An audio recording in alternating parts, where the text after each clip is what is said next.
Pourquoi est-ce qu'aujourd'hui, non pas l'islam, mais les musulmans sont devenus si faibles? Pourquoi est-ce qu'aujourd'hui nos enfants nous échappent? Pourquoi est-ce que nous n'avons plus d'emprise sur nos enfants? Pourquoi est-ce que nous n'arrivons plus à communiquer avec nos enfants?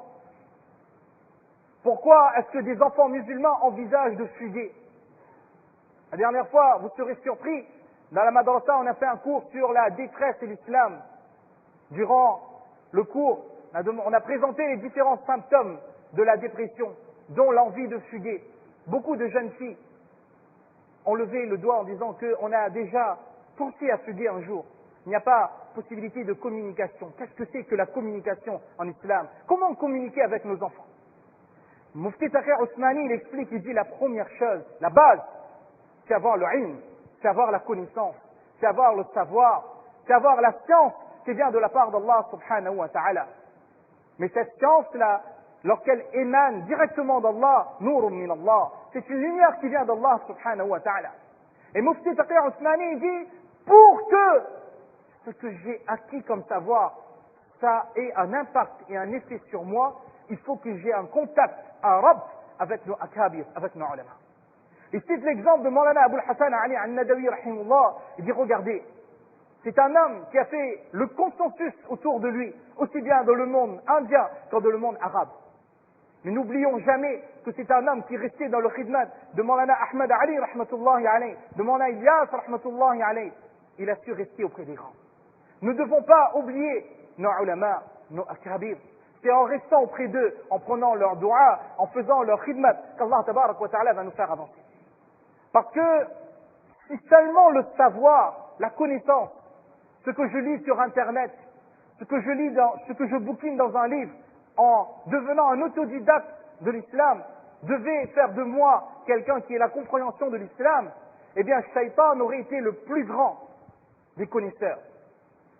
Maulana Ashraf Ali Thani rahmatullahi alayhi, il écrit et dit que Shaitan, il avait 3 ayn. Il était alim, il était arif et il était aqil. Arif pourquoi? Parce qu'au moment où Allah l'expulse du paradis, il dit, et Allah, donne-moi la vie jusqu'au jour dernier, jusqu'au Qiyamah. Allah est en colère avec lui. Le courroux d'Allah est sur lui, mais il connaît la miséricorde d'Allah subhanahu wa ta'ala. À ce moment-ci, il invoque Allah. Que lorsqu'Allah lui dit, mais pourquoi est-ce que tu ne veux pas te prosterner? Il argumente. Et Allah, moi j'ai été créé de feu, lui il a été créé de terre. Il argumente, il sait argumenter. Maulana Thani rahmatullahi alayhi dit, ce que Shaitan a oublié, c'était le ayn de Ashiq. Aimer Allah, se soumettre à Allah, que je le comprenne ou que je ne le comprenne pas. Que lorsqu'on m'explique que bientôt ça va être Baqaraïd, ça va être Qurbani, que bien sûr il y aura l'égorgement de l'animal, mais au-delà, le symbole du Qurbani, c'est quoi? Le symbole du Qurbani. Le symbole du Qurbani, c'est justement sacrifier toutes mes passions pour Allah. قل إن صلاتي ونسكي ومحياي ومماتي لله رب العالمين. Que ma vie, ma mort, ce que j'ai, ce que je possède, mon corps, tout, c'est pour Allah. Cet animal ou Allah, c'est l'expression de tout ce que je possède et je te le donne. Ma vie n'est que sincérité, ma vie n'est que amour, je me noie dans ton amour, Allah subhanahu wa ta'ala. Et Maulana, Mufti Taqi Ousmani, il explique, il dit que mon père, Mufti Shafi rahmatullahi alayhi, l'auteur de Ma'arif al-Quran, il disait, lorsqu'il parlait de Maulana Abul Hassan, il est muwaffaq min Allah. Qu'Allah subhanahu wa ta'ala lui a donné cette acceptation de la part d'Allah subhanahu wa ta'ala. Pourquoi? Parce que jamais il n'a dénigré les uns ou les autres. Nous sommes à une époque où aujourd'hui, beaucoup rencontrent des problèmes dans la manière de communiquer avec leurs enfants, certaines fois avec leurs frères, avec leurs sœurs, ou bien certaines fois dans ma manière de prêcher l'islam. Mufti Shafi rahmatullahi alayhi, il explique, il dit que regardez, vous voulez aller à Maurice, par exemple. Il n'est pas dit Maurice, je donne l'exemple. Il dit que vous voulez aller à Maurice. Vous pouvez y aller par bateau, vous pouvez y aller en avion. Il y a différentes manières d'y arriver. Vous êtes en France, en métropole, vous voulez partir en Angleterre, vous pouvez prendre l'avion, vous pouvez prendre la voiture, vous pouvez prendre le ferry. Il dit que, mais ce qui compte, c'est quoi? C'est que nous arrivions jusqu'à Allah. L'objectif, c'est de trouver l'agrément d'Allah. L'objectif, c'est que lorsque je vois mon fils ou ma fille, je me dis que, alhamdulillah, mon enfant connaît Allah. Il respecte Allah. Il aime Allah. Il se soumet à Allah. Que si je vois que mon frère ou ma sœur éduque son enfant, pas de la même manière que moi, pas de la même manière que moi, et je ne le dénigre pas en disant que toi tu fais comme ça, que par la grâce d'Allah, Allah a fait de la diversité dans cette ummah. Il y a celui qui aime sortir dans le tablir, et il y a celui qui aime rester auprès d'un cheikh. Mais si je sors dans le tablir, alhamdulillah, Allah il a mis maqbouliyan dans ce travail. Je ne dénigre pas mon frère. Et si je suis auprès d'un cheikh, je ne dénigre pas mon frère. Et si moi j'aime rester dans les assemblées de Aïn, je ne dénigre pas le frère qui n'y vient pas. Mais que ce sont des voies qui se complètent.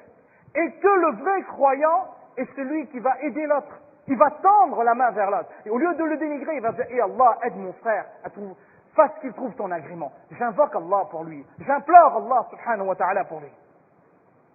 Et Mufti Taqi Ousmani, il explique, il dit, si aujourd'hui cette ummah se retrouve dans de telles difficultés, eh bien l'une des raisons principales est qu'il y a toujours et constamment cette volonté de dénigrer lorsque je vois que l'autre, eh bien, s'émancipe dans une diversité qui est autre que la mienne.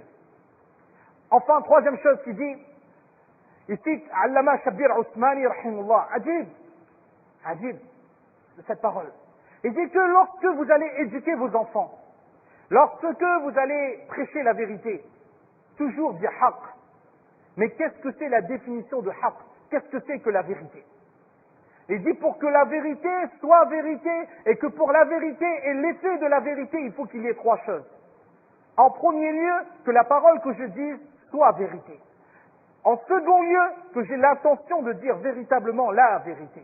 Et en troisième lieu, que la manière avec laquelle je vais dire cette vérité soit la meilleure méthode, soit une bonne méthode. Mufti Taqi Ousmani écrit, il dit que si je vois que malgré le fait que j'ai dit la vérité, certaines fois je dis à mon fils, c'est pas bien ce que tu fais, hein? Tu prends de la drogue, tu te drogues, tu fais telle chose, et c'est le clash. Pourquoi? Pourtant c'est bien. J'ai raison de lui dire qu'il ne faut pas te droguer. Mais qu'est-ce qui fait qu'il y ait le clash? C'est la méthode, c'est la manière de parler. Le prophète sallallahu alayhi wa sallam, dans le khutbah que nous allons lire, eh bien, dans ce khutbah, mention est faite de la vie du prophète sallallahu alayhi wa sallam. Principalement deux faits. Lorsque son oncle Abu Talib vient le voir et lui dit que voilà, les Mécois viennent, ils se plaignent de toi. Et qu'est-ce qu'il dit le prophète sallallahu alayhi wa sallam? Il dit, Ya amma, la wada'u shamsa. لوضعوا الشمس في يميني والقمر في يساري على أن أترك هذا الأمر ما تركته حتى يظهره الله أو أهلك فيه. Il ne s'en prend pas à son oncle en disant que, oh mon oncle, je suis dans la vérité et tu veux me laisser? Il lui dit que si on mettait le soleil dans ma main droite et la lune dans ma main gauche, jamais je n'abandonnerai cette action. Lorsque les gens de Taïf, deuxième histoire qui sera racontée dans le khutbah, viennent et ils le frappent, qu'est-ce qu'il fait? Il dit Allahumma hdi qawmi fa innahum la ya'lamun. Et Allah guide mon peuple parce qu'il ne connaît pas. C'est le haqq, la vérité, il y a cette manière. Ces trois choses sont importantes. Et mes frères, si nous adhérons à la méthode du prophète d'Allah sallallahu alayhi wa sallam, insha'Allah al-aziz, Allah tabarak wa ta'ala fera que hommes, femmes, enfants, jeunes, qui que nous soyons, nous trouverons les chemins de la vérité et cette ummah retrouvera son union, son unité. Aussi étrange que cela puisse-t-il être, Allah a laissé la liberté à l'homme. Et dans cette liberté, Allah a donné la diversité à l'homme. Et c'est au travers de cette diversité, si l'homme apprend à s'exprimer, à montrer cet enrichissement venant de la part d'Allah, que l'homme trouvera son unité, l'unité d'une ummah, et cette union dans l'adoration d'un Dieu qui est unique. Allah subhanahu wa ta'ala nous donne tawfiq de comprendre, de mettre en pratique et de propager. Wa ma tawfiqi illa billah.